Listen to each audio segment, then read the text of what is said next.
We come now to the Gospel of John. This fourth and final Gospel is a powerful argument that the Creator became a part of His creation. To say that God came to earth, taking on flesh and bones, needed explanation. And this Gospel sets out to demonstrate that Jesus was, in fact, deity in the flesh, by recording what Jesus claimed and listing the miraculous signs that Jesus performed. Sometime around AD 85 to 90, the aging Apostle John wrote his Gospel to confirm the divine identity of Jesus and to present him as the only source of eternal life. John says that love, God's love, was the motive for his voluntary limiting of himself to time and space.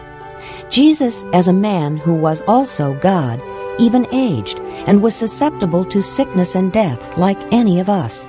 But John wanted us to know what he had seen, and he had seen God in the flesh. In every chapter, Jesus is revealed to be God. John chose to record 8 signs or miracles that show Jesus' divine nature. He turned water to wine. He healed a royal official's son. He healed a paralyzed man. He fed 5,000 with just a few loaves and fish. He walked on water. He restored sight to a blind man. He raised Lazarus from the dead. And he gave the disciples an enormous catch of fish. Now, beyond these miracles, the greatest supernatural sign was Jesus' resurrection, and John provides a moving eyewitness account in which his disciples find the tomb empty. Then he presents a list of witnesses who saw Jesus after his resurrection.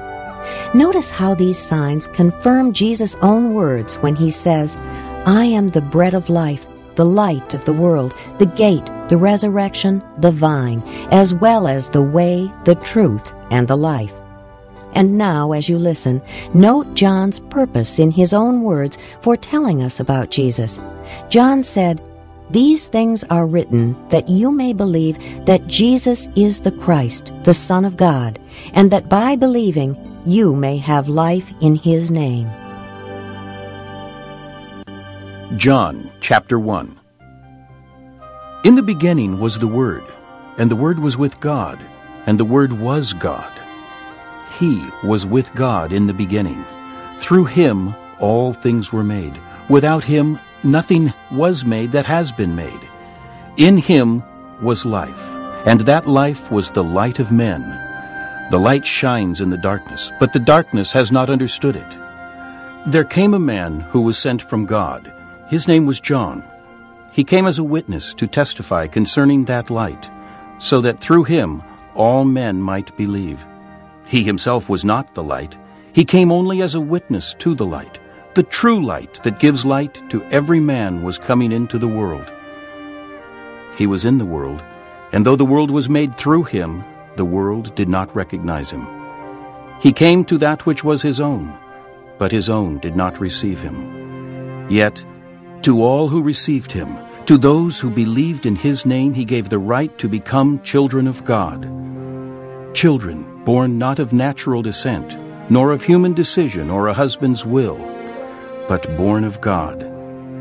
The Word became flesh and made his dwelling among us. We have seen his glory, the glory of the one and only, who came from the Father, full of grace and truth. John testifies concerning him. He cries out, saying, "This was he of whom I said, 'He who comes after me has surpassed me, because he was before me.'" From the fullness of his grace we have all received one blessing after another. For the law was given through Moses. Grace and truth came through Jesus Christ. No one has ever seen God, but God, the one and only, who is at the Father's side, has made him known. Now this was John's testimony when the Jews of Jerusalem sent priests and Levites to ask him who he was. He did not fail to confess, but confessed freely. "I am not the Christ."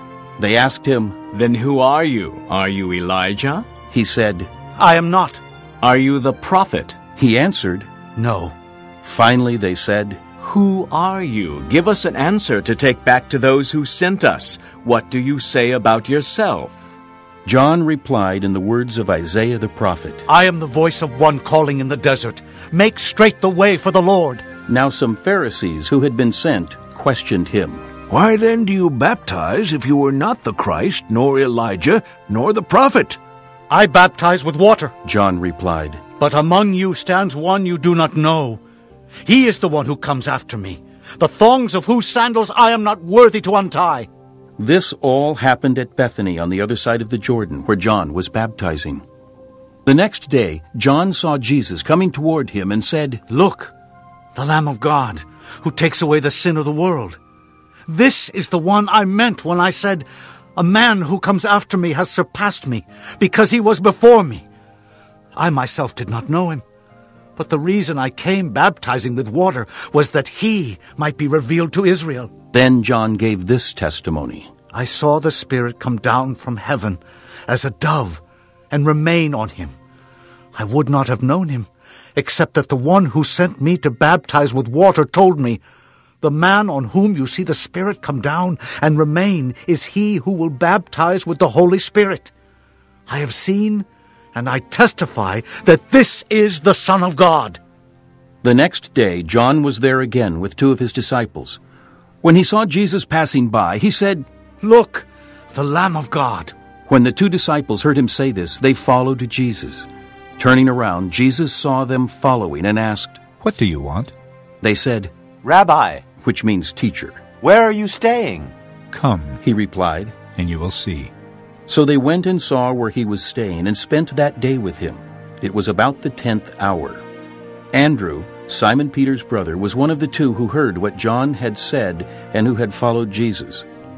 The first thing Andrew did was to find his brother Simon and tell him, We have found the Messiah. that is, the Christ. And he brought him to Jesus. Jesus looked at him and said, You are Simon, son of John. You will be called Cephas. which, when translated, is Peter. The next day, Jesus decided to leave for Galilee.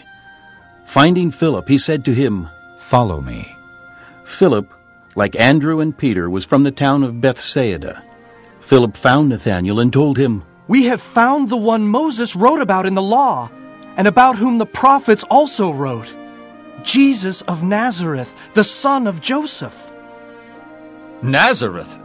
Can anything good come from there? Nathanael asked. Come and see. Said Philip. When Jesus saw Nathanael approaching, he said of him, Here is a true Israelite in whom there is nothing false. How do you know me? Nathanael asked. Jesus answered. I saw you while you were still under the fig tree before Philip called you. Then Nathanael declared, Rabbi, you are the Son of God. You are the King of Israel. Jesus said, You believe because I told you I saw you under the fig tree.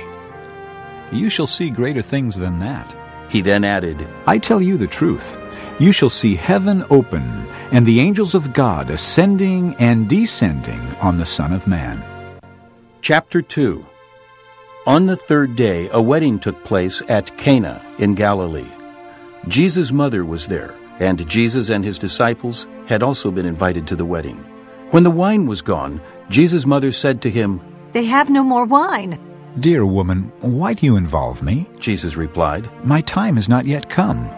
His mother said to the servants, Do whatever he tells you.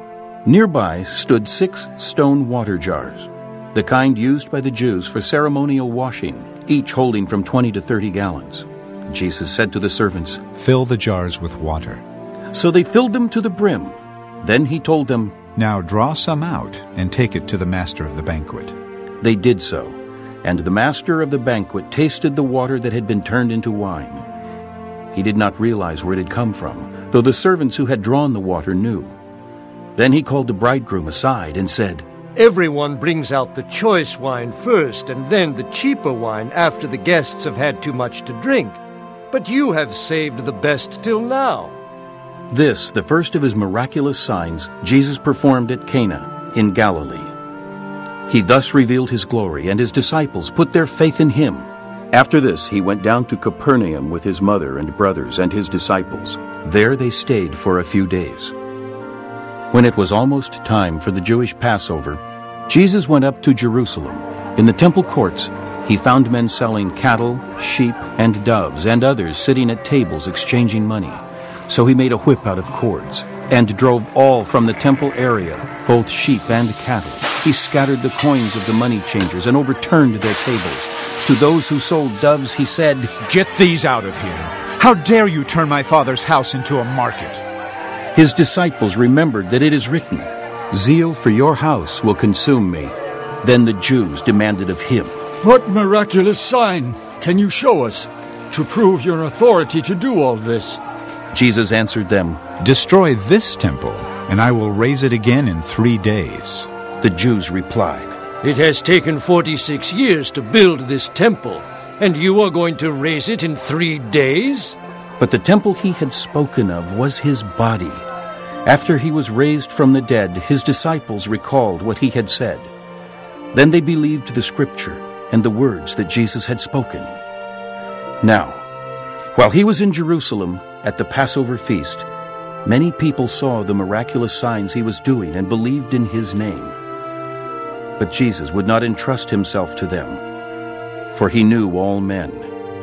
He did not need man's testimony about man, for he knew what was in a man.